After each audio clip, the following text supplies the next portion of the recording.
আমরা অনেকেই আছি যে আমাদের অনেক আমল ইবাদত বন্দেগী করি, যার একটাও আল্লাহর কাছে কবুল হয় না।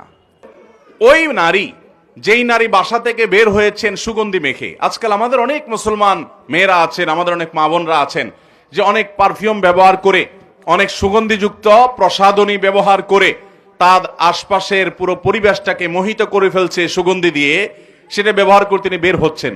এই সুগন্ধি যতজনের নাকে যাচ্ছে তারা ফিতনায় পতিত হচ্ছে, তারা কল্পনার জেনায় লিপ্ত হচ্ছে, তারা গুনাহগার হচ্ছে, সমাজ অস্থিতিশীল হচ্ছে, ফাসাদের দিকে যাচ্ছে। এরকম অনেক মা বোন আমাদের আছেন না নাই? 11 নম্বর, ওই ব্যক্তি, যে ব্যক্তি দান করে কিন্তু সে দানটা হারাম টাকা থেকে দান করে। এরকম লোক আমাদের দেশে আছে না নাই? অভাব নাই। না বুঝার কারণে তারা মসজিদটাকে চকচকা ফকফকা করার জন্য যে টাকা দেয় হুমড়ি খেয়ে নেয়। যারা হারাম টাকা